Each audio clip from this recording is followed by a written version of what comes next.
My guest for this episode is Brigitte Granger. She is the CEO and founder of Supporti, a service that helps people put in consistent work towards their big goals with the help of a mutual accountability partner.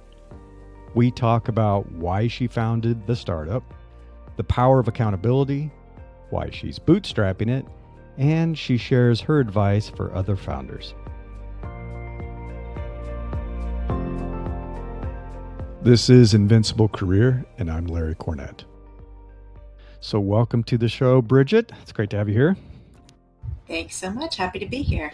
So I'd like to start with a little bit about your career path and the journey that it took you on to launching Supporti, because you went to Georgetown University for your bachelor's, and then you went on to Harvard and got a master's from Harvard. Very impressive. So how did that kind of lead you down this path, and why did you make this decision?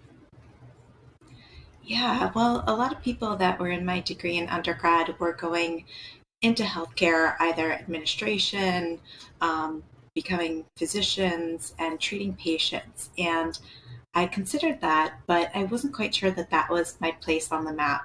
And I thought that because I enjoyed things in addition to just learning the science. I like the people side and also the prevention side of healthcare. And so I wanted to explore other things, and I found myself in consulting, actually consulting for the Food and Drug Administration as my first job out of college. And, I learned a lot of skills in consulting, things like project management, which has been super valuable and helpful, communication, client management, relationships, all that good stuff. But it really hit me when I was talking to a manager when I was at my consulting job, and I asked her, what was your passion? What kind of led you to do consulting? And she said, I love the people I work with, like the team, but I've never really been passionate about anything. And that's when I knew it wasn't the fit for me, because I've always been passionate about human behavior and learning what makes people tick and how we can use that for good to make ourselves do the things we want ourselves to be doing. And so that's when I decided, public health really seemed to be the path that was doing that prevention work, was looking at behaviors and how can we make it easier to live better, more healthfully, less stressfully, all these things that we know have impacts on our health down the road. So public health school is great. I studied social and behavioral science and thought I would go in learning how can we teach people how to make better choices. And in some of the first few days of public health school, you learn that telling people to do things is really not enough. You really have to think about the whole context, things like beliefs, people's, barriers, their environment, where they live, work, and play. I really like that phrase, is really where health happens. And so I kind of gravitated towards that and wanted to understand, okay, how can we make it easier to, for me, my personal goal was to get up early every morning and run. And actually, when I was in grad school, I had an amazing accountability partner. We ran into each other on the street and said, hey, we live around the corner from each other.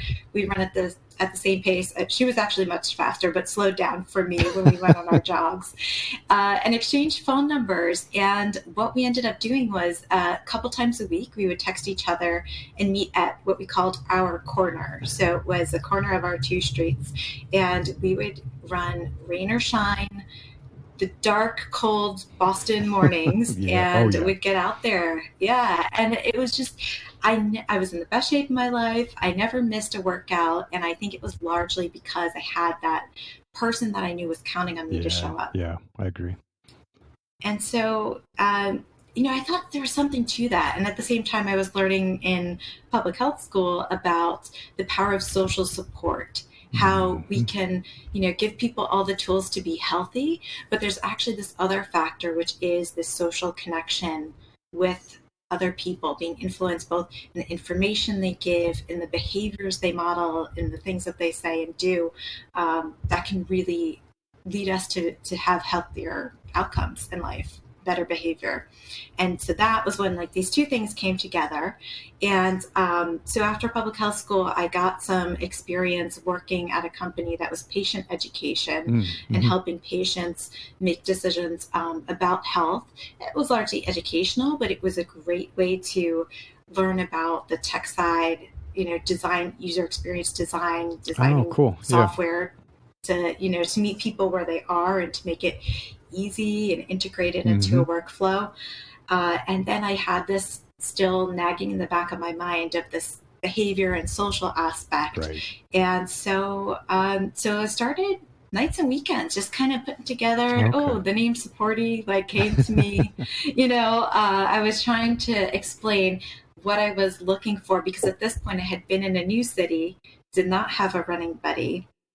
And had joined some run clubs, but was like, this isn't quite as motivating as that one-on-one accountability that was so key in Boston. Exactly. And so, I found that the run club was great, but because I always knew people were going to show up, I found it much easier to press the snooze button and say, I'll catch them next time. Interesting. So that's when I was like, let's see if other people are looking for accountability partners.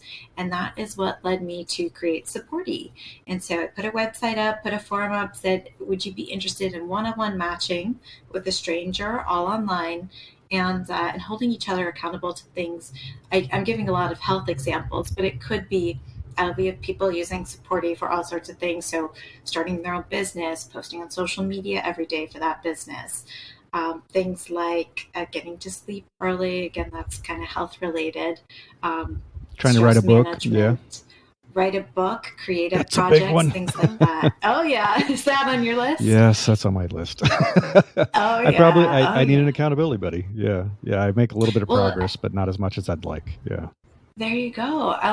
The writing community is actually a great example of using accountability, because I see that they have a hashtag. I think it's National Writing Month. Oh yes, it's like NaNoWriMo. Right, yeah. And so I studied, who else is doing accountability? What are they doing right? What's working for people? And then also talking to those people who signed up on my website to say, what have you tried? What worked well? Right. What are you looking for now? And I saw that there was this interest, and that is what led me to create Supporti, which is a service that pairs people together one-on-one as accountability partners for a week at a time, and then going from there, either matching with somebody new each week or continuing on being paired up again with that same buddy in the future. Right. So you have an app, right? So it's a mobile app that makes it a lot easier, because I think the thing I've noticed over time is like, if it's not on a phone, I'm not going to use it, right? Exactly. Well, that was something, again, I wanted it to be integrated into people's lives. So, if you have to kind of log into a computer or go somewhere else to track it, I think it could be a little more challenging. Whereas if you have something on you all the time that's kind of reminding you to do that thing that's really hard for you to stick to consistently, that's the key. Yeah. It's interesting that you pointed out the one-on-one, because I remember when I first started, I was doing CrossFit years and years ago. Yeah. And the thing that I think that got me up every day is there was one guy that we tended to pair up and lift together. Yeah. And I knew if I didn't show up, he was going to like call me and like, where are you, man? That's a great accountability partner. Yeah. So it's really interesting. I've done some research on the accountability, and there's like different tiers of results that you get if you personally set a goal and say, okay, I want to accomplish this. If you go from verbally saying it to writing it down, if you set dates, like, okay, I'm going to accomplish it by this date. But the highest, I think it's amazing. It goes from like 60 to 70 to almost 80% likelihood of success if you have an individual where you make accountability check-in appointments and you say, I know I've got to check in with this person like every week or so. And then I found that even with my communities where I have things like that, people will do a ton of work like the night before they have their meeting with their buddy. And they're like, oh, I've got to get all that work done.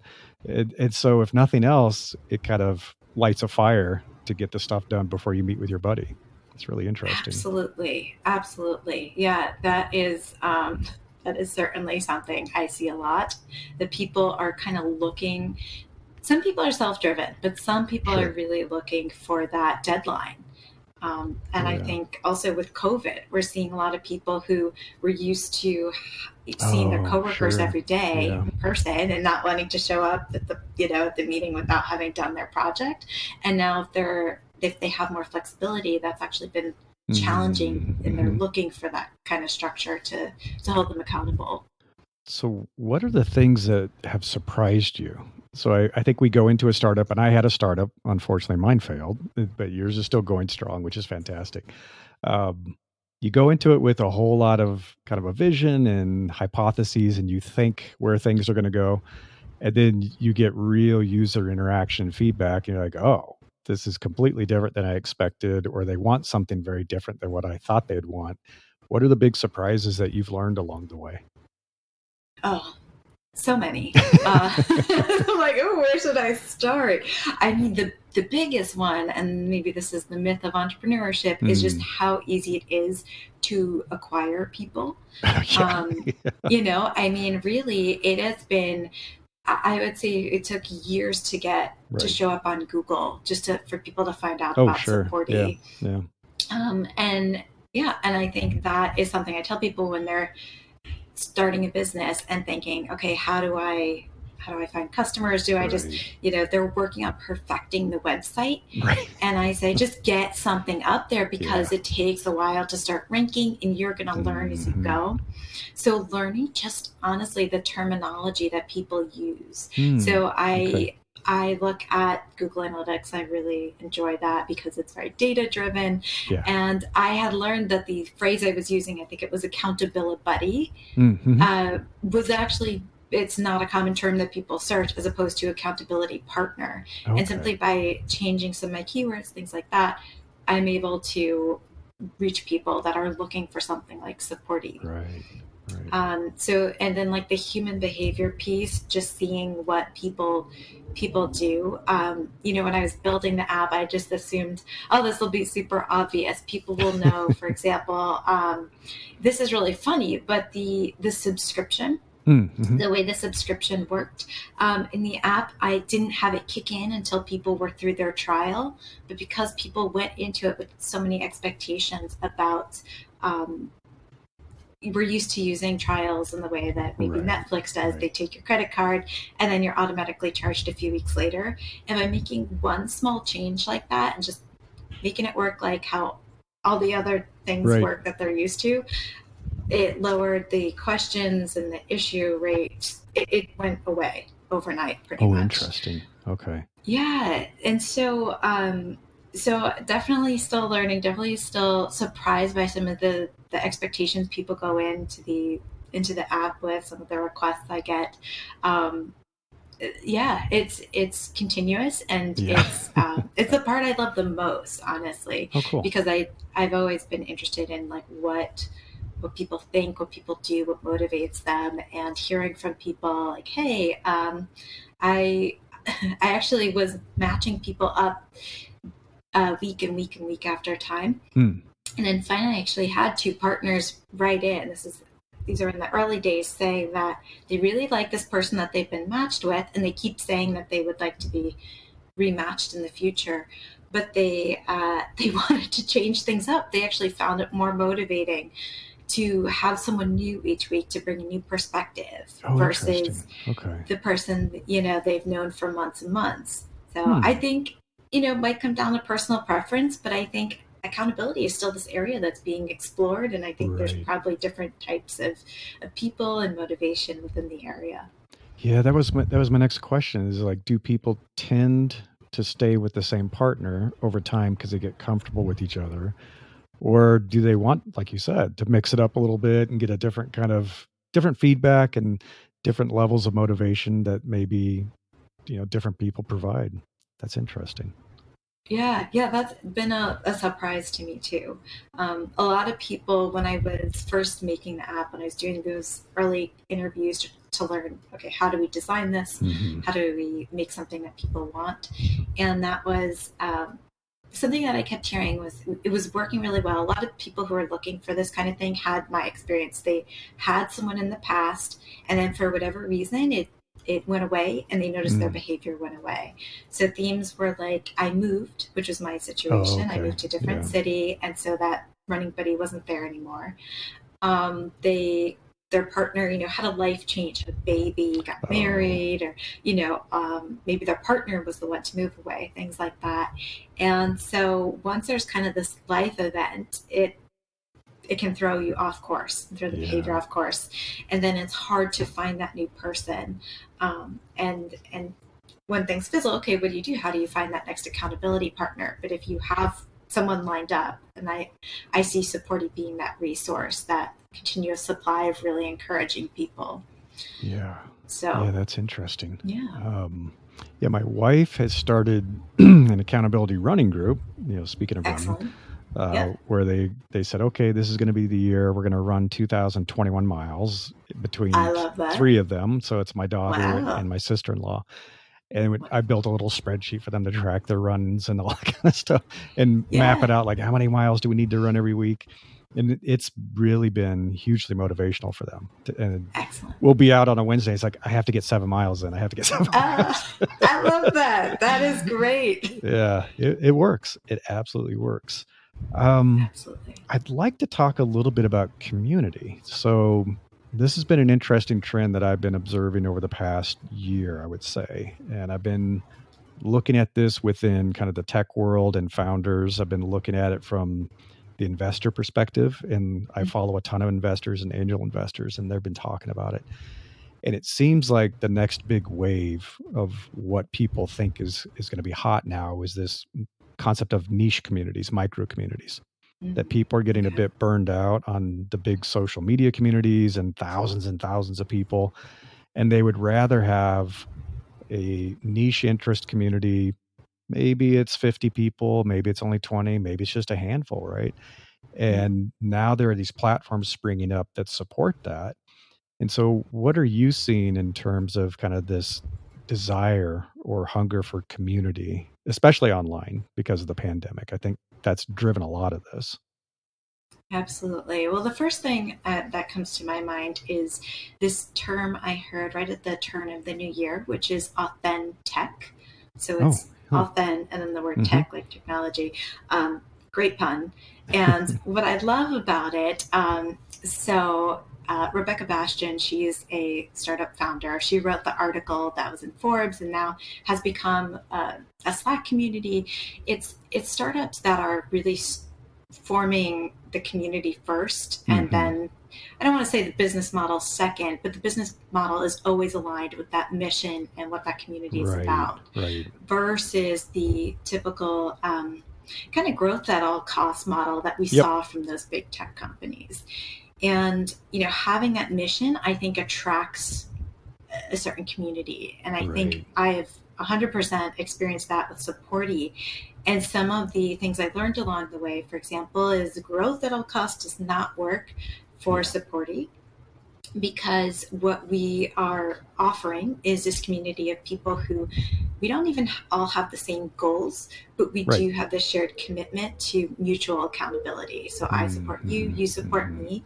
And the other thing that's unique is that it's daily. So for someone looking for, a check-in once a month, at least at this time, Supporti is not that. We're really focused on the things you do every day. We believe that the things you do every day matter more than the things you do once in a while. Yeah. Because that's the atomic habits, right? There you go. Exactly. Yeah. And so I think there might be a need for, infrequent accountability. And I think if that's you, raise your hand, go into that group. And then for people who this message really resonates with, so saying no to all the other kinds of accountability really allows us to focus and create a really good experience for our customers. So actually at the start of the pandemic, we were giving out Supporti free for all healthcare workers who were going through a really tough time. And the sentiment, I know it was appreciated by the healthcare community, and we had like the most people ever that have used Supporti signed up during that time. Wow. But the learning there was actually that healthcare workers were super busy and super stressed, and they couldn't be really strong mutual buddies. They couldn't support their partners. And so we saw, like, after a few days, it just, wasn't working out. Okay. So I would say that that community is, I think that absolutely that whole AuthenTech idea of, community being a shared mission, everybody kind of on board with this either set of values or this, goal that's orienting the community can be really powerful. And I think different from the growth at all cost model. Yeah. It's refreshing. Yeah. I find it very refreshing. Because I think we took the absolute inverse approach. I think that's why my startup failed, to be honest, is I took the path of raising funding. So I raised a seed round and we built the product and then tried to drive interest and engagement, the typical kind of startup stuff. Yeah. And it was really hard to build the community, as you were mentioning, and really hard to acquire users and get them comfortable with the product and doing things with it. And I've seen this recent flip where it's almost like the product or the startup happens as a side effect of the community. I love that. And I saw it with Product Hunt did this, a while ago. I'm seeing a lot of influencers do this where it's almost like they accidentally become successful. So they've built this huge audience. They're like, oh, this massive audience of like 300,000 people are following me. Maybe I should do something with this. I feel accountable to them, that I need to build something that is useful and give back to them. So I'm seeing people building an audience and a community first with no thought of a revenue model or monetizing it or a business. And then I've been following enough of them for about 5 or 6 years now that at some point it flips and they're like, okay, now I'm big enough. All I have to do is kind of flip a switch. And they immediately have revenue coming in, which is very impressive. So that is. I think it bodes well. I think it bodes well for the future. Absolutely. Yeah. That is a great point. Because I'm just thinking all the people that are following that influencer, clearly there's a need, there's an interest there. And if you can find a shared need, and even better, if that need can be monetized, right. I think that's a great way to build a business versus the build it and they will come, which I think, again, like there are stories out there where that has happened. Sure. Yeah. But they're the exception, not the rule. I think so too. Yeah. So let's talk a little bit about how you're bootstrapping Supporti. So you're taking the smart approach, which that is my biggest regret, is raising money. And I wish we had bootstrapped. Yeah. And how did you make that decision to say, I don't really want to pursue venture investment. I'd rather bootstrap this? That has been a constant struggle being in the startup world because there is so much pressure to go the venture route. And there's not a great model for bootstrapping. You look online, and I think I saw a really good quote. It was like, it's not listed as an option because so few people can really make it work. But I think it's having the right expectations of, okay, how fast can you grow? And for me, like looking at the numbers each month and saying, ooh, okay, we didn't go from 0 to 100, and kind of reassessing, okay, how am I going to make this work was key. So I really thought would launch on New Year's and put out a post and everyone would come running. Honestly, at that point, even when we launched on the app stores right at the beginning of 2020, I had a decent size email list from people. I'd been putting out content, blog posts, getting subscribers, and but put it out there and it's like crickets. But I know. Hello. I know the feeling. Yes. Okay. I think many do, and I see that too with people starting, and they're like, okay, how should I launch? Getting ready for launch day, and it's like, oh man, it's not gonna matter, especially New Year's. There's so many other that's true. There's a lot of noise. There's a lot of noise at that time. So but I had at that point bootstrapped just out of my savings to build the very rough minimal viable product for Supporti, kind of based on some tests I had done, running it by some people that were on my early beta testers list. And I said, okay, let's put it out there, and just committing to making incremental changes based on really committing to the data, both the feedback I was hearing when they would write it to tech support, or just looking at the actual user data behind the scenes and engagement and retention, things like that. And so, I mean, bootstrapping, I was hoping by a certain point I would be completely, hiring people because we're bringing in so much revenue. Right, I think apps require a lot of input. I mean, even if I made no feature changes to the product, I still would have to have a developer who is making the updates for the partner systems we use. So Google Cloud, Google Play, constant updates. Yeah. It's constant, and that's always hard to explain to customers. Like, why do I need to pay? I'm a subscription-based app, so they're like, what is the subscription? So I am really accountable to the customer. I'm continually updating the app with, of course, these behind-the-scenes things, but what they really want are these feature enhancements that are going to make it more valuable for them. But bootstrapping, so to be quite honest, I was at a point beginning of 2021 thinking, maybe I should pursue venture so that I can make these great features that my user base, I had a small loyal user base. They're asking for these things. And I went in and I kept hearing this kind of growth at all cost model. And I'm like, like my customers, man, the best customers are the ones who are finding us through our organic search. Right. Oh, interesting. Okay. And hearing that, I just didn't think venture would be the right fit. Saying that we're going to hit, like, even if I could acquire people to download the app and sign up for a subscription, I don't think it would be a good experience for the people who are matched on the platform. So at that point, I said, no, I think I'm going to stick to the bootstrap model and let it grow organically as it has been, so that we have a real quality product. And that has been working. And then from like a completely honest, income perspective, I was like, well, if the app can't support me and I want to spend all the revenue continually investing in the product, I'm gonna work consulting and do some coaching to support that. And so that's been my latest, I don't want to call it pivot, but addition to what I'm doing with Supporti, because it enables me to keep Supporti going. Exactly. Keep all the equity, which is, great. That's true. Exactly. Yeah. That's a good point. And I'm kind of experimenting with this model because, again, I was talking to some other founders in the AuthenTech community and saying, well, how are you doing this?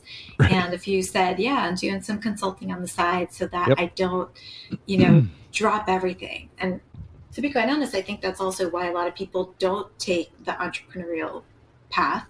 They have this bug in their mind. They really want to one day start that thing, but it's really scary if you have bills to pay to drop it all. And looking back, I think a really good tip would be to, dip your toe in, do like a side hustle, start it as a side hustle and a weekend thing, which is what I was doing for a while. Then I went full time and now kind of back into the nights and weekends. Got it. But yeah, I think it's okay to try something different and see how it works. I do too. For you. I think it's smart, because I think a lot of the people that I've been watching over the years who've been able to kind of keep doing what they're doing and not have to go back to the corporate world or whatever, they've had multiple revenue streams, because it's risky to have one stream. And if it cycles up and down, then it's like, okay, how do I continue to pay my AWS bill, right? Oh, absolutely. So a lot of people have done this. I mean, even 37 Signals, the Basecamp folks, they started with consulting and then they built software for themselves. And then they're like, oh, we could sell this software. And so it was a hybrid model for a long time. So I think it's totally viable. And I think it's, I do it too. I have multiple revenue streams. It's like, you can't have just one thing. And initially it seems like you're spreading yourself thin, but the good news is it's kind of a portfolio approach, which gives you more resilience, which is smart. Well, I really like to, Rand Fishkin, he's the founder of SEO Moz, right? Yeah. He has a book and really talks about what he did, and so smart. So they were doing consulting and then used that money to build their MVP, which the coolest thing is that he had this customer base already that he could use for testing, getting feedback, and interviewing. Because I do think that is a tricky part, especially of startups, is finding your ideal client and then really understanding them in depth. So if you already have them and are working with them, I did this all in reverse. I now have some coaching clients that, I said, if we had been working together in the beginning, I think I would have made some different decisions because I just know them now so well. Yeah. So what advice, I know we only have a few minutes left, but what advice would you give other founders from the lessons that you've learned? Yeah, I think I have a bias for action, and with that comes I don't struggle with perfectionism, but a lot of my coaching clients do, and a lot of my friends who have thought about starting businesses have a lot of reasons why they haven't taken it off the ground yet. And I think it comes from this fear of getting it to a place where it's going to be great, and then your launch day comes and everybody shows up. And I think what I recommend is just this kind of experimental approach, the build, measure, learn loop. Just get something out, do your best weekend effort. If it takes you a couple of hours just to make something, you can always go back to it. You can always improve upon it. But by losing time and having, and not having that immediate feedback that you can get if you get something out the door right now is too costly. And so, you're working nights and weekends, like put up that splash page. It can be really ugly. See what happens. You can laugh at it years later, like I do. I look at like some of the early stuff. I look at my website now and I'm still like, oh gosh, we have to fix this. We have to fix that. But it's up and it's doing the thing. And I think, I think that is a really healthy mindset to have as an entrepreneur. It's just, have your hypothesis, think about how you're going to test it, be really clear about the measurements that you're going to take. Again, I kind of really like data to make my decisions. So if I see people asking a question, I know it's an issue, as opposed to I get people all the time coming up and saying like, who are not users, who do not know anything about my business, saying like, oh, have you thought about such and such feature? Like, thank you very much. That's very nice. But I have no idea if that cool idea is going to result in a business impact that's worth the investment. Because like we said, developers, they cost a lot of money. They do. Yes. Or equity. Time is everything, right? Exactly. Exactly. So being really smart and strategic with those bootstrap dollars is key, but it makes you thoughtful and strategic. And I think sometimes those constraints can make you more creative. That's true. That's true. So where can people learn more about Supporti and check it out? Yeah. You can search us on the app stores. It's Supporti with an I at the end.